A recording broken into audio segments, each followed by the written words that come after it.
Welcome back viewers. हमारे साथ मौजूद हैं सिकंदर लालानी साहब और मेरे जहन में इस वक्त जो है वो चंद ऐसे सवालात हैं जो मुझे जानने की इनसे बेताबी है, मैं उनसे जानूं।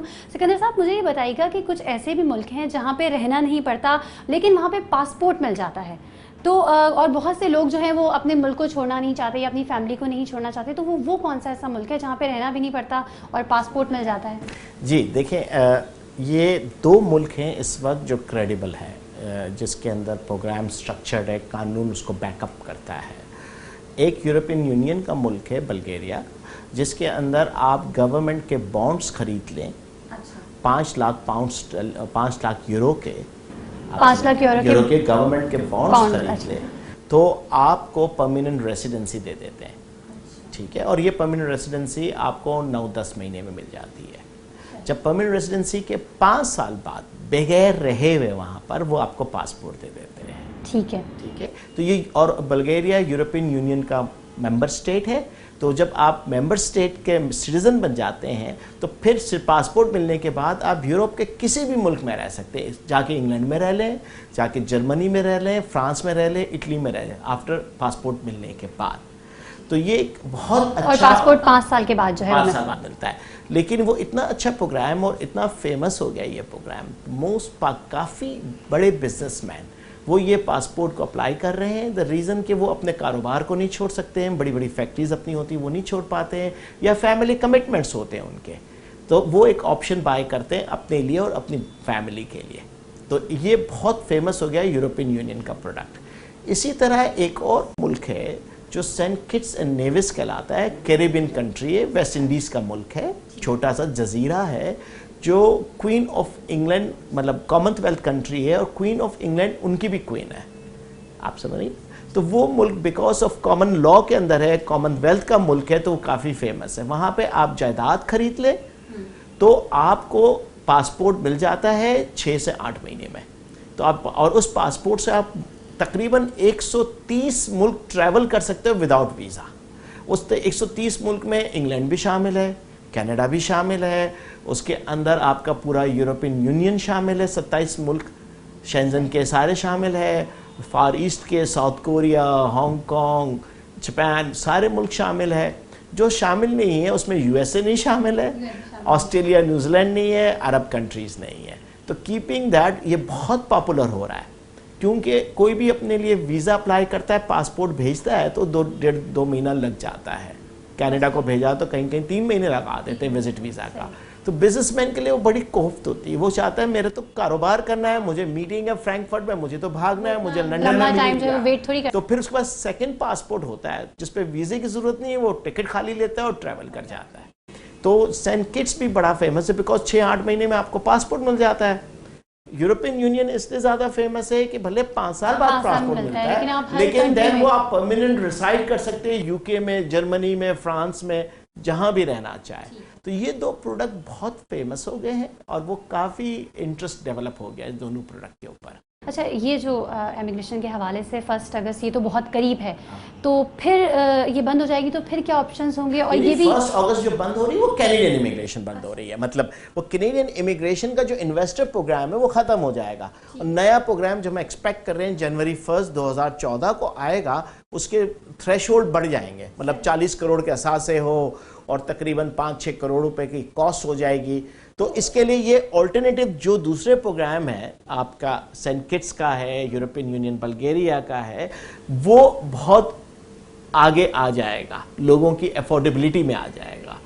ठीक है, लेकिन अच्छा, ये भी सुना है कि ग्रीन कार्ड मिल जाता है बिजनेसमैन को और इन्वेस्टर्स को, तो इसके बारे में भी कुछ बताइए। बिल्कुल, वो अपना अलग कानून है यूएस गवर्नमेंट का, इसको हम कहते हैं EB-5 प्रोग्राम, जिससे इसमें आपको ग्रीन कार्ड मिल जाता है। आप तकरीबन $5 लाख इन्वेस्ट करते हैं उधर प्रोजेक्ट के अंदर, ठीक है, 5 लाख और 10 एम्प्लॉयमेंट क्रिएट करते हैं। देखिए कितनी अच्छी पॉलिसी। वो कहते हैं हमारे मुल्क में एम्प्लॉयमेंट क्रिएट करेगा, पैसा लगाएगा, हम ग्रीन कार्ड देने तैयार हैं। तो वो उस हिसाब से ग्रीन कार्ड दे देते हैं और जिस प्रोजेक्ट में लगाते हैं 5 साल के बाद उनको पैसे वापस मिल जाते हैं, राइट। और उसके अंदर आपको 2.5 साल रहना है, 5 साल में पासपोर्ट लेना है तो, या हर साल एटलीस्ट 90 दिन रहना है टू मेंटेन, आपका 3 मंथ्स का स्टे करना है साल के अंदर टू मेंटेन ग्रीन कार्ड। तो ये भी बड़ा पॉपुलर हो रहा है। अच्छा, ये मैक्सिमम 5 इयर्स में फिर ये पासपोर्ट मिलता है, लेकिन आपको ग्रीन कार्ड तो आप लेके जाते हैं साथ, और हर साल ग्रीन कार्ड को मेंटेन करने के लिए 90 दिन। ये काफ़ी पॉपुलर हो रहा है। हमारे पास क्लाइंट मिडल ईस्ट से बहुत है, दुबई से, हमारे पाकिस्तानी और सऊदीया से, और पाकिस्तान में भी हो रहा है। लेकिन ज़्यादातर अब पाकिस्तानी जो मिडल ईस्ट चले गए ना, वो वापस पाकिस्तान अपनी फैमिली को लाना नहीं चाहते किसी भी वजह से।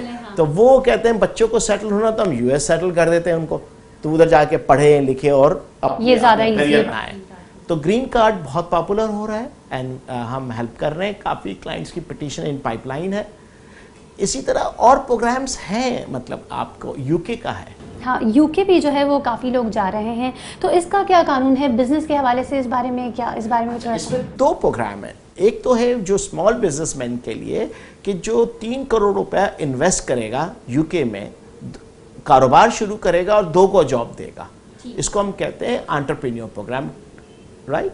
तो इसके अंदर 2 लाख पाउंड स्टर्लिंग होते हैं, 3 करोड़ रुपए। 2 लाख पाउंड से उधर जाके कारोबार शुरू करेगा तो वो आपको रेसिडेंसी दे देता है, और 5 साल के बाद इंडेफिनिट लीव दे देता है, विच इज़ PR, एंड 6 साल के बाद आप पासपोर्ट अप्लाई कर सकते हो।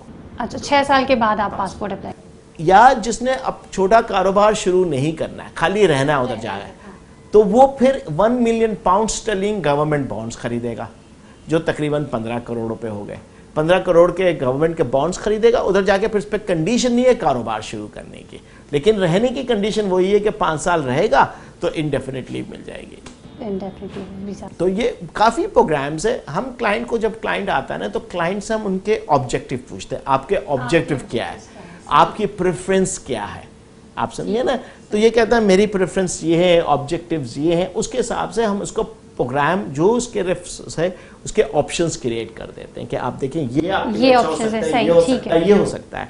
फिर वो उस पर डिस्कशंस करता है हमसे, हर सवाल पूछता है, सेटिस्फेक्शन लेता है, घर जाता है, घर में फैमिली से डिस्कस करता है जो उसको इजी होता है कि नहीं मुझे यूएस ग्रीन कार्ड चाहिए। कोई कहता है यार मैं नहीं जा सकता, मुझे बल्गेरियन का पासपोर्ट दिलवा दीजिए। कोई कहता है बस मुझे जल्दी से पासपोर्ट चाहिए, तो हम 6-8 महीने में इनको सेंट किट्स का पासपोर्ट दे देते हैं, जो 130 मुल्क तक घूमे वो फिरे।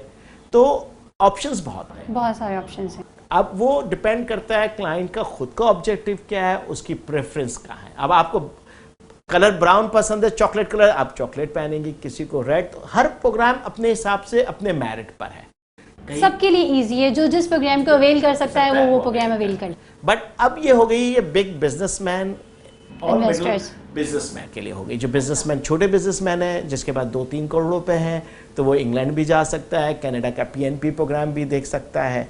स्मॉल बिजनेस, क्योंकि हर बिजनेसमैन के पास पाकिस्तान में अपना घर, अपनी दुकान और कारोबार की वैल्यू करता है। 3-4-5 करोड़ के तो हैं ही हर एक के पास, बिकॉज वैल्यू गिर गई ना रुपयों की।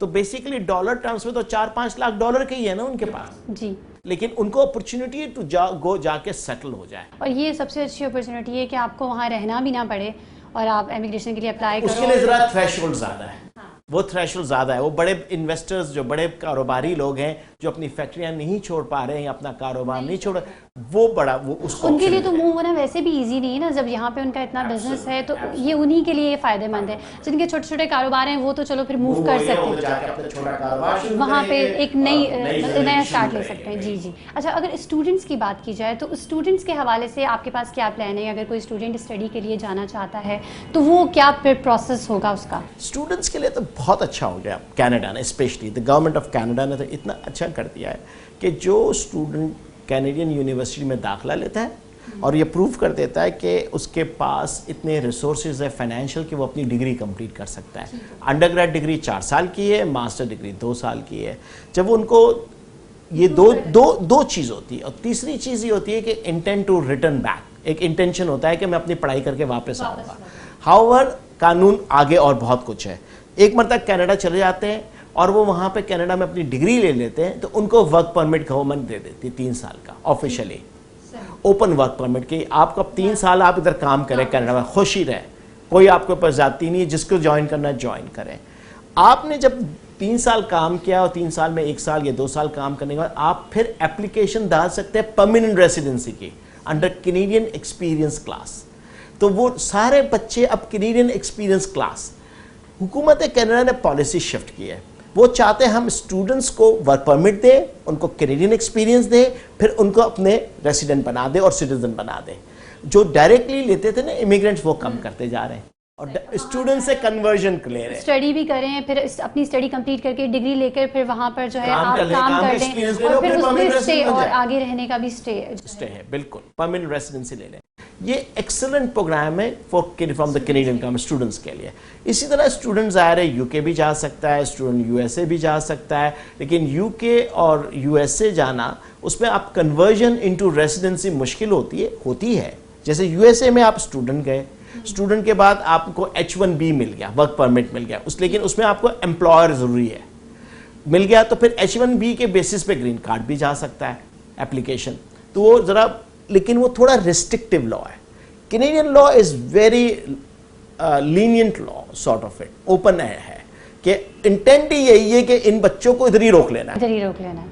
तो इस हिसाब से कैनेडियन यूनिवर्सिटी में दाखिला लेना या इस कनाडा में स्टूडेंट बन के जाना सबसे ज़्यादा फीजिबल हो गया है। मतलब जो स्टूडेंट्स जो हैं वो बाहर अपनी एजुकेशन कंप्लीट करना चाहते हैं, बाहर सेटल होना चाहते हैं, तो उनके लिए बहुत अच्छा है, बहुत अच्छा ऑप्शन है। प्रेफरेंस वही है जिसने OA लेवल किया है वो कैनेडियन यूनिवर्सिटी में अप्लाई करे, कैनेडियन कॉलेजेस में अप्लाई करे, इमिग्रेशन मतलब वो फिर विजिट अपना स्टूडेंट परमिट अप्लाई करे, जाए। नॉर्मली फाइनेंशियली तौर पर उसको कितना अपने जो एक एवरेज साल का खर्चा 20 लाख रुपया होता है वहाँ पर। 4 साल की डिग्री करता है तो 80 लाख का खर्चा है। तो वो ऑफिसर ज़रूर देखता है कि इनके वालिदैन ये खर्च उठा सकेंगे कि नहीं उठा सकेंगे। ठीक है, सही। तो यानी जो स्टूडेंट्स बाहर जाना चाहते हैं तो उनके वालिदैन के पास इस टाइम जो है वो जो है एक खाली वेल्थ नहीं, पैसे भी हो, स्टूडेंट की बैकग्राउंड एजुकेशन क्रेडेंशियल्स भी अच्छे हो, राइट, यूनिवर्सिटी दाखिला A भी लेवल्स दे की डिग्री भी उसके पास होनी तो चाहिए। अच्छा, कोई एग्जाम भी फिर उसको वहाँ पर जो है वो पास करना पड़ता है? ज़ाहिर है जब डिग्री के लिए वो कॉलेज यूनिवर्सिटी के अपने एग्जाम्स होते हैं, जब तक वो पास है तो उसको डिग्री नहीं मिलेगी। यहाँ से अगर वो जाना तो वो आइल्स का खाली अंग्रेजी का टेस्ट देना होता है, आइलेट्स का वो टेस्ट देता है तो उसके बेसिस पे दाखिला मिलता है उनको। अच्छा सिकंदर लालानी साहब, अब मैं ये चाहूँगी कि अब जो फैमिलीज़ बाहर जाना चाहती हैं, स्टूडेंट्स हो गए, बिजनेसमैन, इन्वेस्टर जो बाहर जाना चाहते हैं, उनको वन लाइनर में इंडिविजुअली इमिग्रेशन के लिए जो अप्लाई करना चाहते हैं, आप क्या मैसेज देना चाहेंगे? लेट्स देखिए, हम उसको 1 बाय 1 लेते हैं। पहले इन्वेस्टर और बिजनेसमैन को लेते हैं। इन्वेस्टर और बिजनेसमैन के लिए उनको पहले ये डिसाइड करना है कि क्या उनको पूरी फैमिली को मूव करना है वहाँ पर, तो हमारे पास ऑप्शन डिफरेंट है, या उनको मूव नहीं करना है पाकिस्तान से और एक ऑप्शन ख़रीदना है, पासपोर्ट लेना है, तो वो ऑप्शन भी अवेलेबल है। तो बेस्ट शॉट हम ये कहेंगे कि जिनको भी इंटरेस्ट है वो आके हमसे मिले, हम उनको असेस करेंगे, हम उनके ऑब्जेक्टिव्स को अंडरस्टैंड करेंगे और हम इनके लिए ऑप्शंस डेवलप करेंगे और अपनी रिकमेंडेशंस देंगे। वंस रिकमेंडेशन एंड ऑप्शंस तैयार हो जाएंगे तो फिर वो अपने डिसीजन मेकिंग प्रोसेस उनके लिए आसान होगा।